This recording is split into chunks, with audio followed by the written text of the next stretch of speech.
नमस्कार दोस्तों, target with PS Parihar channel में आपका स्वागत है। आइए शुरू करते हैं। देखते हैं कि दैनिक रोजगार समाचार के भाग 2 में कौन कौन सी सूचना है। सबसे पहली सूचना, नर्सिंग विभाग में जल्द जारी होगा भर्ती का विज्ञापन।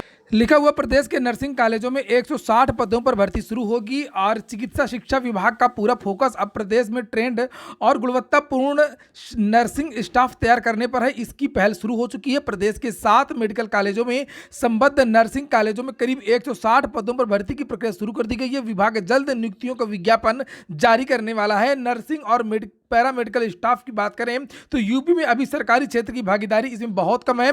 केवल 4.5% नर्स और पैरामेडिकल स्टाफ सरकारी कॉलेजों में तैयार हो रहे हैं। नतीजा यह है कि हाल ही में सरकारी अस्पतालों और मेडिकल कॉलेजों के लिए 4,743 स्टाफ नर्सों के लिए लोक सेवा आयोग द्वारा परीक्षा हुई थी, जिसमें सिर्फ 3,014 अभ्यर्थी ही सफल हुए थे।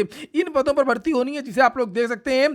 प्रिंसिपल सहित इन सब पदों पर भर्ती होगी। Principal, vice principal, professor, associate professor और ट्यूटर, इतने पदों पर भर्ती होनी है। वहीं पर ये जो शेष रिक्त पद हैं 4,743 में 3,000 को जो चयन हुआ, 1700 के आसपास पदों पर नर्सिंग की एक नया विज्ञापन उत्तर प्रदेश लोक सेवा आयोग भी निकालने वाला है।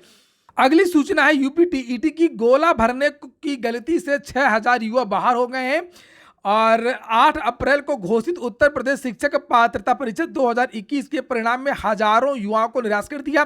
टीईटी के दौरान भाषा, रोल नंबर, बुकलेट, सीरीज आदि का गोला सही नहीं भरने या एक से अधिक गोला भरने के कारण उनकी ओएमआर सीट का मूल्यांकन नहीं हुआ है और पास होते हुए भी तकरीबन 6,000 प्रतियोगी छात्र बाहर हो गए हैं।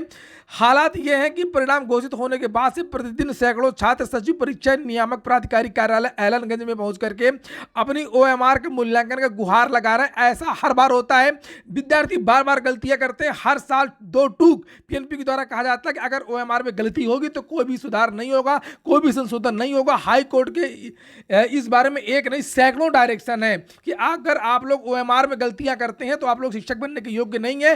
3-4 साल पहले हाई कोर्ट ने एक बार टिप्पणी की थी, इसमें ज्यादा कुछ होना भी नहीं है। इसलिए विद्यार्थियों को अपनी परीक्षा में ध्यान देना चाहिए और ऐसी गलतियों से बचना चाहिए। फिलहाल यहां पर लिखा है कि महज एक चूक ने इन युवाओं का कैरियर बिगाड़ दिया है। शिक्षक बनने के लिए उनके सारे के सारे सपने टूट गए हैं। यदि आने वाले दिनों में सरकार प्रसिद्ध स्कूलों के लिए शिक्षक भर्ती निकालती है तो ये अभ्यर्थी आवेदन नहीं कर पाएंगे। पूर्व की परीक्षाओं में ऐसी गलतियों वाले कुछ अभ्यर्थियों ने हाईकोर्ट से लेकर के सुप्रीम कोर्ट तक याचिकाएं दाखिल की थी, लेकिन कोई भी इन विद्यार्थियों को कभी भी कोई भी राहत नहीं दी गई है। वहीं पर खंड शिक्षा अधिकारी की आंसर की बारे में भी जानकारी दी गई। इसके बारे में मैंने सुबह की वीडियो में ही बताया था और यहाँ पर कुछ विद्यार्थियों के नाम लिखे हैं जिन्होंने 115 क्वेश्चन सही किए थे, लेकिन उन्होंने गलती कर दी थी कभी भाषा को लेकर के। यहां पर देखिए और भी विद्यार्थियों के नाम लिखे हुए हैं। अगली सूचना है, उत्तर प्रदेश लोक सेवा आयोग की केवल 3 भर्तियों के कट ऑफ क्यों जारी किए हैं। पूरी भर्तियों के कट ऑफ जारी करनी चाहिए, विद्यार्थी जाएंगे कोर्ट।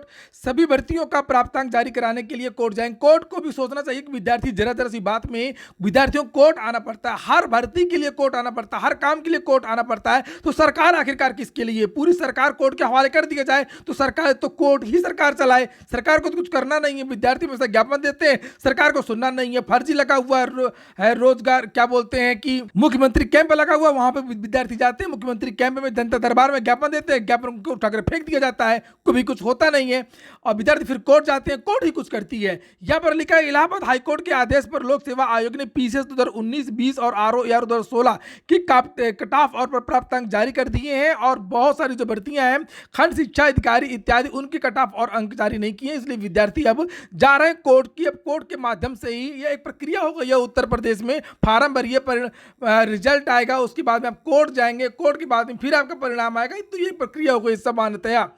तो ये सोचना चाहिए ना, इस बारे में हाई कोर्ट की भी एक डिसीजन लेना चाहिए। केवल ऐसा ही नहीं, इन पर कठोर दंड लगाना चाहिए ताकि ये भर्ती बोर्ड, चयन आयोग और सरकार को भी डायरेक्शन देना चाहिए कि आखिरकार ये विद्यार्थी बार बार हमारे यहाँ क्यों आते हैं। हमारे पास पहले से ही इतने मामले लंबित है, आपराधिक मामले लंबित है, सिविल के मामले लंबित है और ये प्रतियोगी छात्र अलग बहुत सारे संगठन लगे हुए हैं। ये आखिरकार ऐसा हो क्यों रहा है?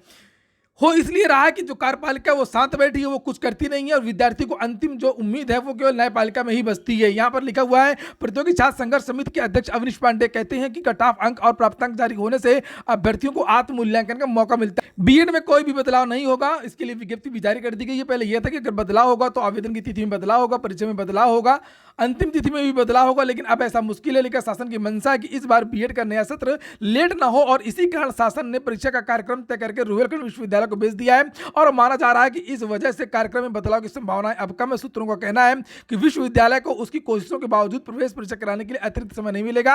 अन्य तिथियों के मुताबिक ही प्रक्रिया पूरी करानी होगी। विश्वविद्यालय ने भी इसी संभावना के तहत अपनी तैयारी शुरू कर दी है।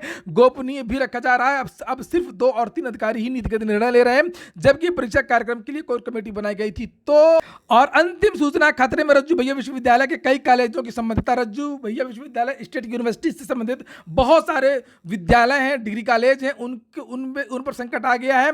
लेकिन राज्य विश्वविद्यालय से जुड़े 54 महाविद्यालयों की संबद्धता खतरे में है। संबद्धता नवीनीकरण के लिए ऑनलाइन आवेदन की अंतिम तिथि 20 अप्रैल है और इन कॉलेजों ने अब तक नवीनीकरण का आवेदन नहीं किया है। जिन महाविद्यालयों की संबद्धता का नवीनीकरण नहीं होगा वहां नए सत्र में प्रवेश भी नहीं हो पाएंगे, एडमिशन भी नहीं होंगे। उन महाविद्यालयों को भी 20 अप्रैल तक आवेदन करना है जो नवीन सत्र 2022-23 में पाठ्यक्रम शुरू करना चाहती है। तो ये हो गया आज का वीडियो। पूरा वीडियो सुनने के लिए बहुत बहुत धन्यवाद।